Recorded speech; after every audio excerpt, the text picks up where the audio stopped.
हॉटेलसारख्या चवीची, बटरने भरलेली आणि चीजने सजलेली, त्यावर मस्त असा कांदा, कोथिंबीर आणि लिंबाची फोड, अशी मस्त पावभाजी आज आपल्याला बनवायची आहे. तर त्यासाठी आता काय लागणार आहे आपल्याला साहित्य. इथे मी घेतलेत बटाटे, शिमला मिरची, गाजर, टमाटर आणि स्वच्छ धुवून घेतलेले मटार. आता मटार फ्रोझन असले तर ते गरम पाण्यातून काढून घ्यायचे आहेत आपल्याला, आणि ताजे मटार असले तर स्वच्छ धुवून घ्यायचे आहेत. आता मी इथे सगळं धुवून घेतलेलं होतं आणि याच्यामध्ये मी टाकलं आहे पाणी टाकून आपल्याला हे सगळं साहित्य म्हणजे जे पदार्थ आहेत ते शिजवून घ्यायचे आहेत आणि व्यवस्थित शिजवायचे. सगळे पदार्थ व्यवस्थित शिजल्यानंतरच आपल्याला ते व्यवस्थित मॅश करता येतात. त्यामुळे शिजवताना एवढी काळजी घ्या की हे जे पदार्थ आहेत म्हणजे ज्या भाज्या आहेत त्या व्यवस्थित शिजल्या गेल्या पाहिजेत, नाही का. आणि मी काय केलं होतं, बटाट्यांचं साल व्यवस्थित काढून टाकलेलं होतं. बटाटा स्वच्छ धुवून घेतलेला होता. सालासकट बटाटा आपल्याला इथे टाकायचा नाही आहे. आता जर सालासकट टाकत असाल तर पूर्ण व्यवस्थित धुवून घ्यायचा आहे बटाटा. आणि ह्या इथे भाज्या माझ्या व्यवस्थित शिजल्या होत्या आणि त्या अशा मॅश करून घ्यायच्या होत्या.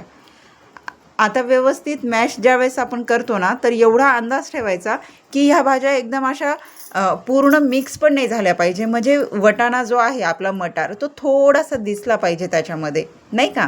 भाज्या मॅश करून झाल्या आहे. आता मी इथे ठेवली आहे कढाई आणि कढाईमध्ये टाकलं आहे लसूण आणि मिरचीचा ठेचा आपल्याला व्यवस्थित फ्राय करून घ्यायचा आहे. कारण आपण ज्यावेळेस दळतो त्यावेळेस कच्चा लसूण आणि कच्ची मिरची असं वापरतो. त्याच्यामुळे हा तेलात टाकल्यानंतर व्यवस्थित फ्राय करून घ्यायचा असतो. आता इथे व्यवस्थित असं लसूण फ्राय झाला आहे. लसूण आणि मिरची व्यवस्थित फ्राय झाल्यानंतर आपल्याला याच्यामध्ये टाकायचा आहे बारीक चिरून घेतलेला कांदा पण व्यवस्थित आपल्याला परतवून घ्यायचा आहे याच्यामध्ये, की त्याची टेस्ट कच्ची लागायला नको आहे. ह्या प्रकारे आपल्याला हा कांदासुद्धा व्यवस्थित फ्राय करून घ्यायचा आहे. आणि पावभाजी बनवताना आहे ना, एकच लक्षात ठेवायची असते, ती गोष्ट कोणती हे मी तुम्हाला पुढे नक्की सांगणार आहे.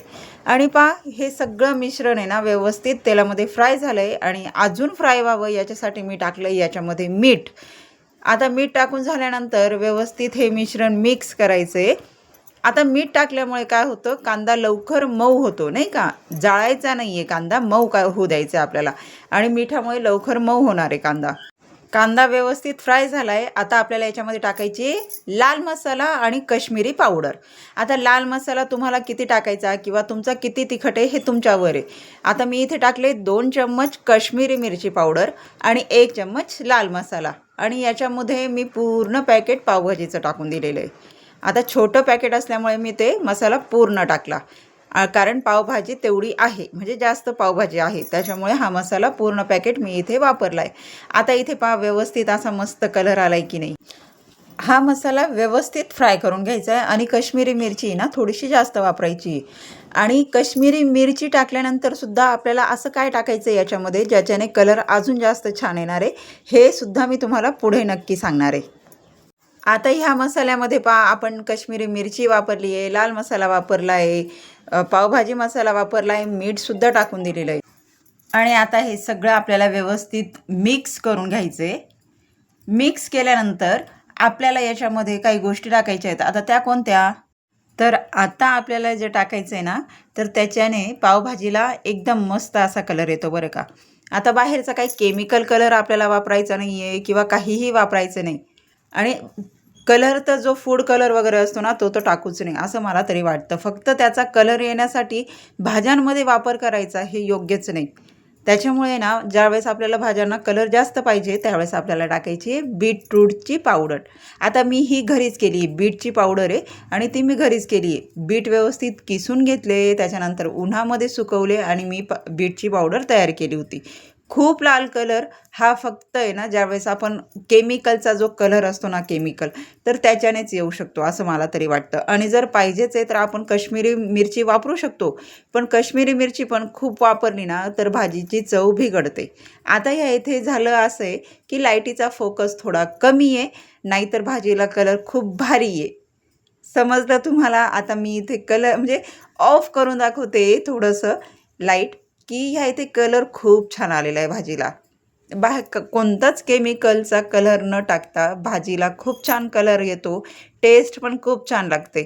आणि जर तुम्हाला असं वाटत असेल ना की बीट पावडर म्हणजे बीटरूटची पावडर टाकण्यापेक्षा अख्खं बीट टाकलं तर चालणार आहे का, तर हो, हमखास चालणार आहे. बीट जर असेल ना तर आपण बीट ज्यावेळेस आपण भाज्या आहेत ना शिजवून घेतो त्यावेळेस आपण बीटसुद्धा शिजायला टाकून द्यायचं. आता इथे थोडीशी पावडर मी अजून टाकली आहे कारण मला अजून थोडासा लाल कलर पाहिजे होता. आता ही व्यवस्थित अशी मिक्स करून घ्यायची आहे. आणि बीट पावडर टाकली म्हणून भाजीची चव बिघडणार आहे किंवा भाजीला चव वेगळी येणार आहे असं काहीही नसतं. भाजीची चव बदलत नाही किंवा काहीही होत नाही. फक्त भाजीला कलर येतो आणि तो पण एकदम भारी. आता इथे मी ॲड केलं आहे बटर. बटर आणि पावभाजी यांचं नातं जसं जन्मजन्मीचं नाही का. बटरशिवाय पावभाजी एकदम अपूर्ण असते. बटर म्हणा, चीज म्हणा, कांदा, लिंबू याच्याशिवाय पावभाजी वाटतच नाही. बटर मस्त वितळून गेलं आहे आणि इथे मी तुम्हाला थोडंसं लाईट ऑफ करून दाखवते की भाजीचा कलर किती भारी आला आहे.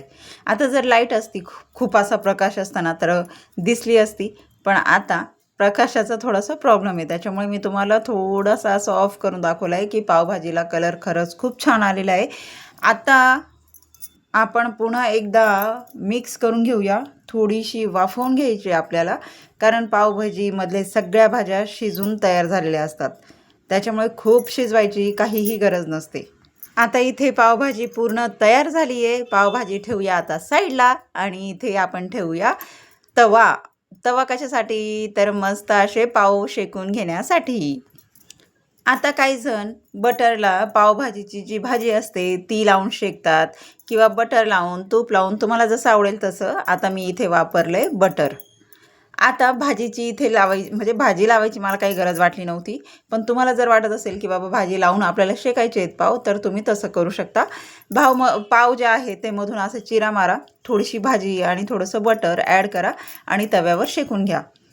तसेही पाव खूप छान लागतात, पण पाव मला हे असेच प्लेन पाव आवडतात पावभाजीबरोबर. त्याच्यामुळे मी फक्त बटर लावून शेकणार आहे. आता खूप जास्त बटरचा वापर मी पाव शेकताना तरी करणार नाही आहे कारण मला बटर जे आवडतं ना ते पावभाजीमध्ये खूप आवडतं. त्याच्यामुळे बटरचा प्रयोग मी ह्या इथे काही करणार नाही आहे. आता मस्त असे पाव शेकून तयार झालेत.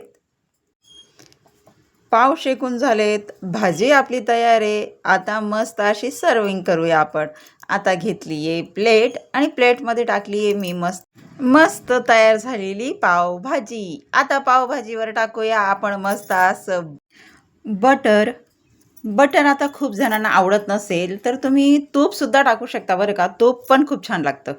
चीज टाकून घेऊया आणि टाकलं मी इथे कांदा आणि कोथिंबीर आणि सोबतीला आहे मस्त अशी लिंबाची फोड. लिंबूसुद्धा खूप जणांना पावभाजीवर लागतो बरं का.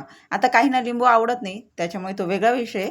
पण पावभाजीवर ज्यावेळेस आपण लिंबू पिळून खातो ना तर त्यावेळेस पावभाजी एकदम भारी लागते असं खूप जणांचं म्हणणं असतं बरं का. पण मला आहे ना लिंबू न टाकता भाजी खूप आवडते. आता लिंबू कोणाला आवडत नाही हे कमेंट करून सांगायला विसरू नका. मला कशावरच लिंबू खायची सवय नाही आहे. म्हणजे लिंबू मला आहे ना पावभाजीवर तर अजिबात आवडत नाही कारण मला भाजीची चव गेल्यासारखं वाटतं. त्याच्यामुळे मी पावभाजीवर कधीही लिंबू टाकत नाही. तुम्हाला लिंबू आवडतो का, तुम्ही लिंबू खाता का पावभाजीवर, हे कमेंट करून सांगायला विसरू नका. आणि अशा पद्धतीने आपली तयार झाली आहे मस्त गरमागरम लाल भडक आणि एकदम हॉटेलसारख्या चवीची आणि तीही घरच्या घरी. एकदा नक्की ट्राय करा आणि कमेंट करून सांगायला विसरू नका.